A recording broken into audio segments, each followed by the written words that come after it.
এর থেকে আসলে আনন্দের বিষয় আর হয় না। গত বছর এই জায়গাগুলোতে গাছ ছিল না, অর্থাৎ এই শিশুদর এই বাঁধে নির্বিচারে গাছ কাটার ফলে এই বাঁধটা অনেক দুর্বল হয়ে গেছিল। কিন্তু আমি এটা ভিডিও করার পর প্রায় কয়েক মাস পর দেখলাম যে আসলে গাছ লাগাইছে, এবার এটা অনেক অনেক ভালো লাগছে। এবং সো আমি আপনাদেরকে বলতে চাই যে আসলে আপনারা সবাই আমাকে সাহায্য করবেন, আমার জন্য দোয়া রাখবেন, যেন এইভাবে যেন মানুষের জন্য কাজ করতে পারি। শুধু আমার গ্রাম না, গ্রাম থেকে শহর, শহর থেকে যেন দেশে আনাচে কানাচে যেন ইনশাআল্লাহ যেন আল্লাহ তাআলা রহমত দান করে, এইভাবে দেশের যে কোনো সমস্যার জন্য এগিয়ে আসতে পারি, মানুষের জন্য কাজ করতে পারি। আপনারা সবাই এগিয়ে আসবেন। আপনাদের প্রতি একটা অনুরোধ যে আমার মতো যারা যুব সমাজে আছেন তারা অযথায় সমালোচনা না করে আপনারা এইভাবে সামাজিক কাজে এগিয়ে আসুন।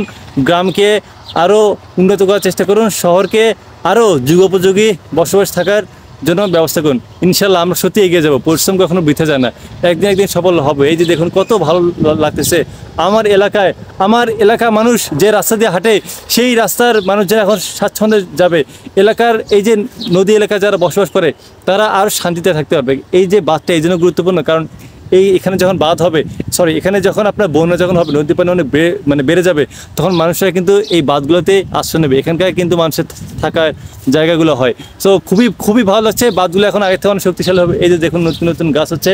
আপনারা সবাই এগিয়ে আসুন, ইনশাল্লাহ আমরা সফল হবই এবং ইনশাল্লাহ আমাদের দেশ একদিন অনেক এগিয়ে যাবে। বাংলাদেশ চিরজীবী হোক।